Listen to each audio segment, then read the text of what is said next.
The Marvel Cinematic Universe, once the unstoppable juggernaut of Hollywood, has spent the last several years spiraling into creative and financial decline. After the monumental success of Avengers Endgame, it seemed like Marvel was poised to continue dominating the box office. However, a string of underwhelming films, agenda-driven storytelling, and a focus on quantity over quality has led to dwindling audience interest. Fans who once eagerly awaited each new installment have been left frustrated by lackluster writing, uncharismatic leads, and the bizarre insistence on sidelining beloved characters in favor of poorly developed replacements. Instead of building on what made the franchise successful, compelling heroes, engaging stories, and a sense of continuity, Marvel pivoted hard toward a new strategy, alienating their existing fan base while desperately chasing approval from people who never cared in the first place.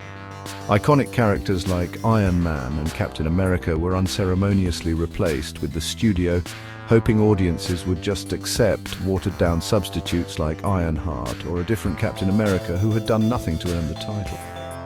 Meanwhile, male heroes who still remained were often reduced to jokes, their intelligence and competence stripped away to elevate the newer, better characters. And somehow, despite all these changes, Marvel couldn't figure out why audiences started tuning out.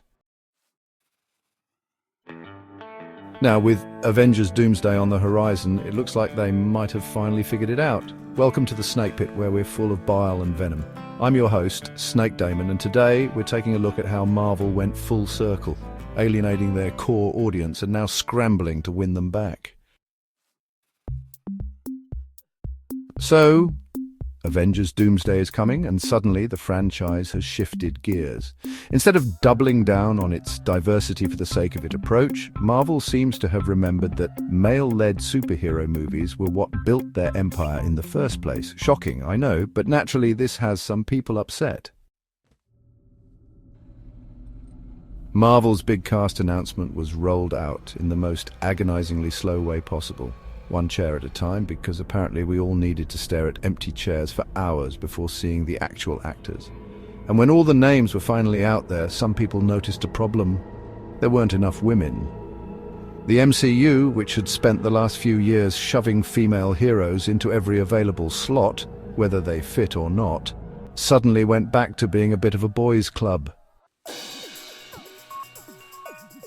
That's not to say there aren't any female heroes in Doomsday.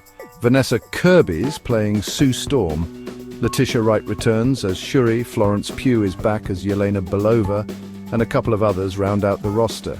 But when you stack them up against the 20 men in the lineup, it's clear that the franchise has shifted back toward its original formula. And you know what? That's probably intentional. For years, Marvel pushed an aggressive agenda, shoving out established male heroes and replacing them with poorly written female counterparts. The audience pushed back. The Marvels tanked. Eternals was a disaster. She-Hulk became a punchline. And now, as Marvel tries to revive interest in the brand, they're seemingly abandoning the very strategies that got them into this mess. Instead of forcing audiences to accept subpar replacements, they're bringing back fan-favorite male heroes and focusing on what actually works. Strong, charismatic leads who bring people to theaters. What a concept. So why did they finally wake up? Maybe it's because they realized that alienating their male audience, the ones who have traditionally been the ones paying for date nights, including dinner, a movie, and maybe some dancing, was a terrible business decision. If men aren't showing up, the female audience they were so desperately trying to court isn't coming either.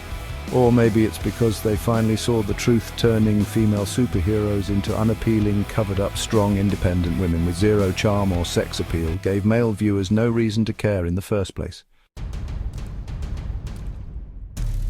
Or maybe it's simply because the actors they chose to push as the new faces of the MCU turned out to be insufferable, condescending, and unlikable. Let's be real here, nobody wants to sit through another Brie Larson interview where she sneers at the audience and tells them she doesn't need their approval. Nobody wants to hear about how every new female superhero is the strongest character we've ever had. Nobody wants to be lectured about feminism and identity politics when they paid good money to watch people in capes punch each other. And that's exactly why the MCU is now shifting back to something more traditional. They spent years trying to tell the audience what they should like, rather than giving them what they actually wanted. And it blew up in their faces. But now here's the real question.